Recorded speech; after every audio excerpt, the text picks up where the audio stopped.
Hi, this is Pete Madsen for Acoustic Guitar, and I'm here to present my weekly workout lesson on fingerstyle blues techniques.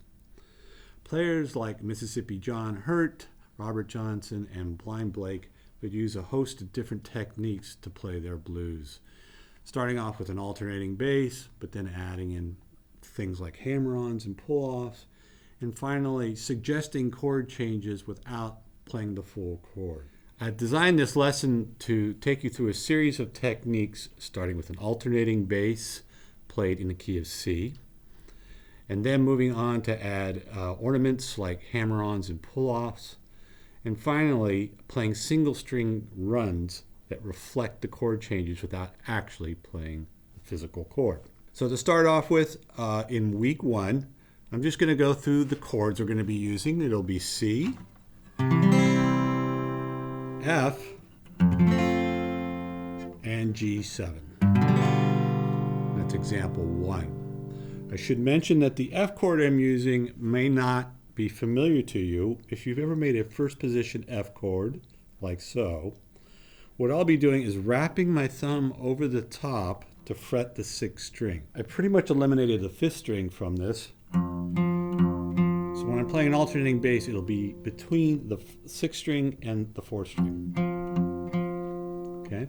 So in example 2, I'm going to give you a 2-measure alternating bass pattern for a C chord. It'll sound like this. 1, 2, 3, 4.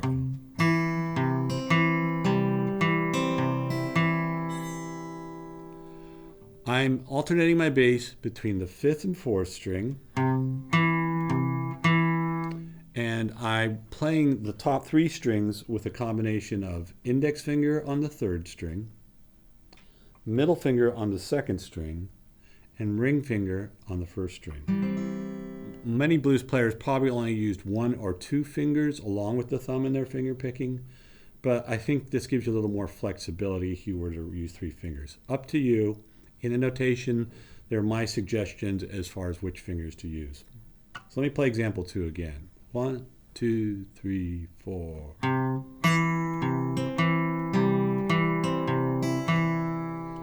The key to this is keeping the alternating bass on the downbeat steady. 1, 2, 3, 4, 1, 2, 3, 4. So this is the backbone of the music you'll be playing, that alternating bass. In example 3, I'll play the same pattern but using an F chord. 1, 2, 3, 4.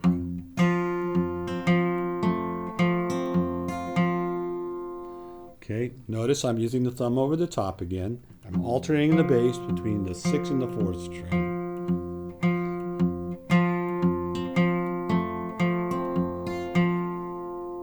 And here's example 4. 1, 2, 3, 4.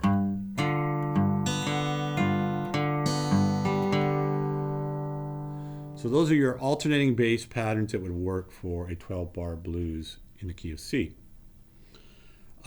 Most of the action of a 12-bar blues will happen in the last 4 bars, and you'll probably encounter at some point something like example 5, which moves you through all 3 chords of the 12 bar. So here's example 5. 1, 2, 3, 4.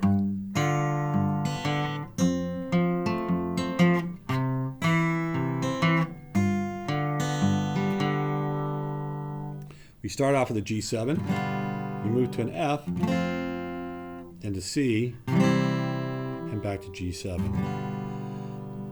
If moving between these chords is a little difficult for you, try focusing on your 1st finger because it's really kind of a guide here. On the G7 chord, it's on the 1st string. On the F chord, it moves to the 2nd string, or barring both 1st and 2nd strings. And on the C chord, it just stays on the 2nd string. So you can use that 1st finger on the 1st fret to guide you through these chords.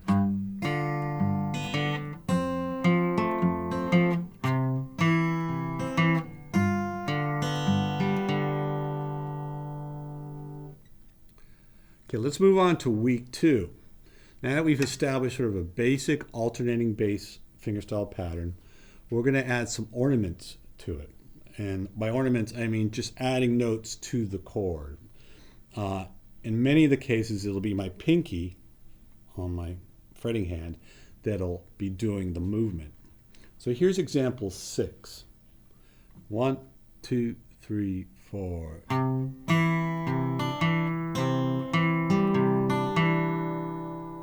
Okay, so you can start off if you want with your pinky already on that second string.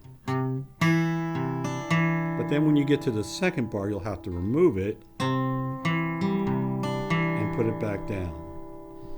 This is sort of the first hurdle, I think, when you get into the techniques and style of this blues, is melodies that move around and having to make finger movements within the chord. Example 7, I'm going to use a hammer-on to play on that first beat. 1, 2, 3, 4.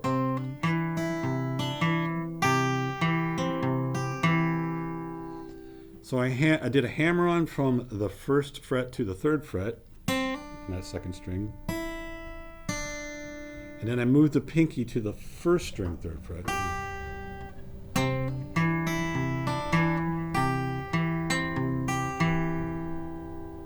Example 8, I'm going to play an F chord, same F chord as we played in week 1, but I'm going to use the pinky to perform a pull-off and then a hammer-on the third string. Here's example 8. 1, 2, 3, 4.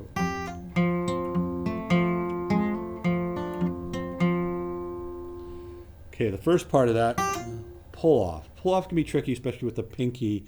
It's not usually your strongest digit. So try to flick that pinky down and off to get a good sound. And here's a little hint for the second bar of this. Notice my first finger, normally when I play an F chord, it could be just barring 2 strings, but I'm barring 3 strings. So I can perform the hammer-on in that second bar. So let me play example 8 again. 1, 2, 3, 4.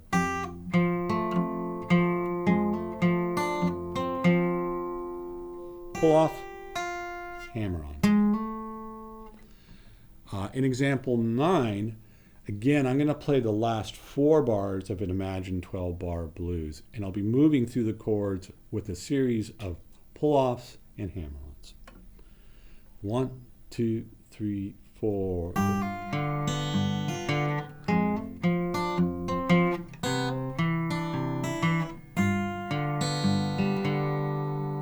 So you can start to hear the melody come more alive here.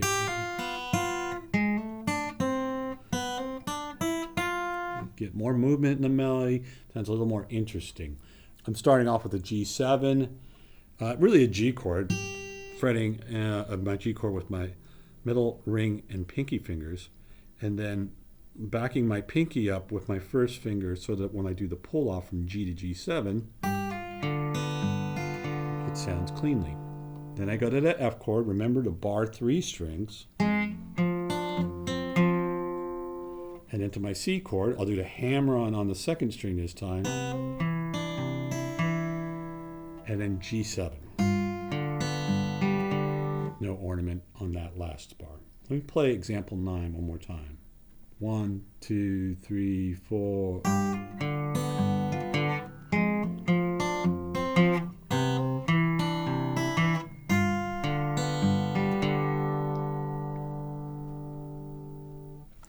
Moving on to week 3, now I'm going to reflect chord tonality without actually playing a full-blown chord. This is my C chord, but there are other versions of C chord that you could use. And for this example 10, I'm going to just use a version of C that looks kind of like an A chord. Playing that between the 3rd fret and the 5th fret. I've got 3 fingers on the 5th fret on the 4th, 3rd, and 2nd strings. What I'm going to do here is I'm going to eliminate these 2 fingers and just play the top 2 strings of that chord. And then in example 10, what happened is I walked this shape down 1 fret at a time. And then finally, I put my first finger on the 2nd string first fret, which is part of that first position C chord we all know.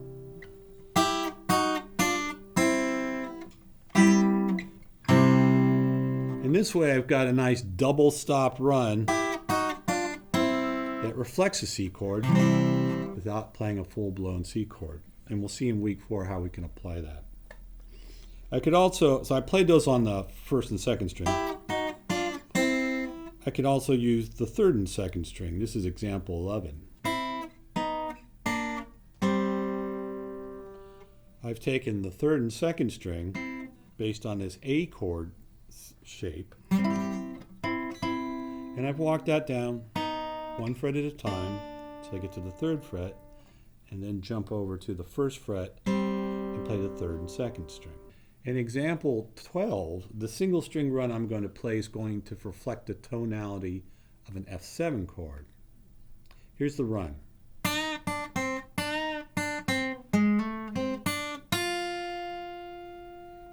If you think about, here's our F chord, or bar chord, or thumb over the top.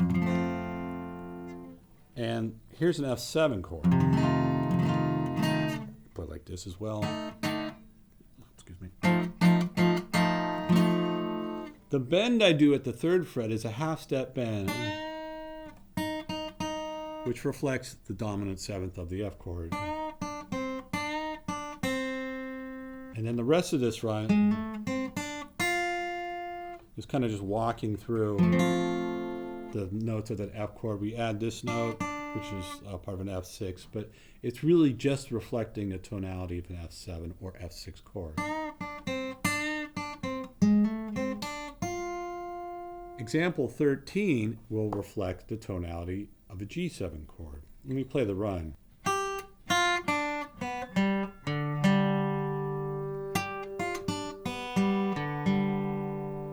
If you look at a G chord, you can see we have that third fret on the first string, and that's the first note of our run. G7, we got that first fret of the first string, so that counts for the first two notes. That's also part of a G chord. And any open strings, you can see are all part of a G chord. In week 4, I've created a 12-bar blues called Evolution Blues. And in this one, we'll play with our alternating bass, we'll add our single string runs and some bends that will reflect the chord changes. So here's Evolution Blues. I'll play it once and then I'll break it down. 1, 2, 3, 4.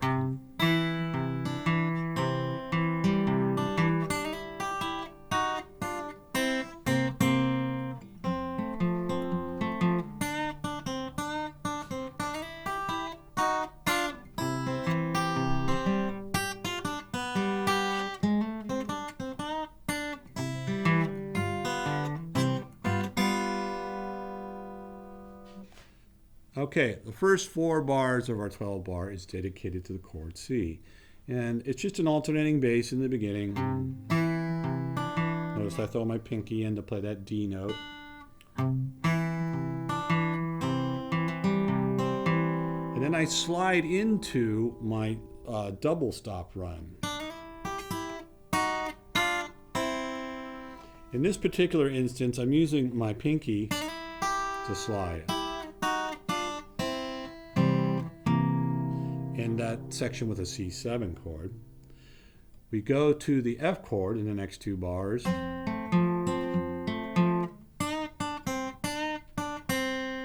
that's our single string run that reflects our F or F7 chord.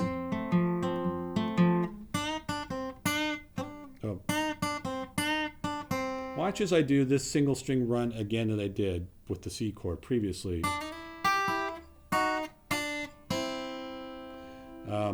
This time I'm using my third finger to slide, but it's the same run. G7 chord, F chord. And here at the end, a slightly different version of a turnaround. I go C, G7, G, G7, So the techniques you see that I'm using in Evolution Blues are reflective of things that Robert Johnson or Blind Blake might do, whereas the examples from like week 2 and the first week are more reflective of someone like Mississippi John Hurt. He would keep a steady alternating bass almost always throughout his songs, but add in ornaments like hammer-ons and pull-offs and such. Let me play Evolution Blues one more time. 1, 2, 3, 4.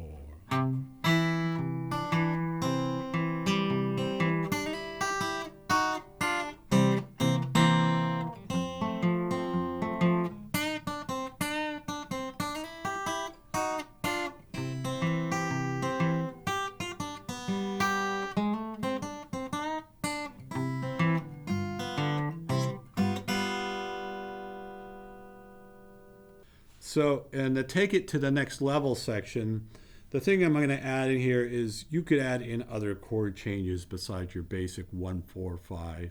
As in the key of C, we played C, F, and G. Other sort of ragtime songs would add different chords. So then take it to the next level. I've added an A7 and a D7 to the mix. So let me take it to the next level. 1, 2, 3, 4.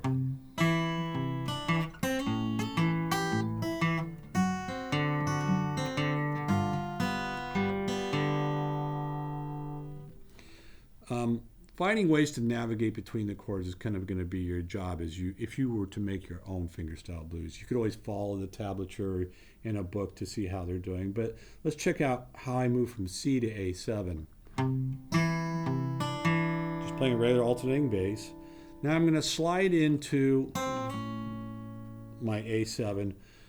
So I'll throw my first finger in at the first fret with my shape of my A7 pretty much intact. Reaching up for the 5th fret, down to the 3rd fret. I then go to a D7/F sharp chord, which is just a regular D7, but again throwing my thumb over the top, and then to a G7. So let me take it to the next level one more time. 1, 2, 3, 4.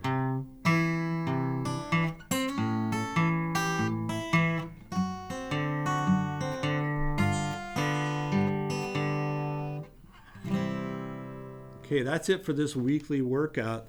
I really think this is a great way to approach fingerstyle blues and get a feel for what kind of different techniques you'll find along the way. It's very, I think, useful to get a grounding in just the alternating bass, and then adding in ornaments, hammer-ons, pull-offs. And then finally, seeing things like I can reflect chord changes without actually playing the full chord, i.e. just playing single string runs or double stops that will lead me from chord to chord. All right, good luck and have fun.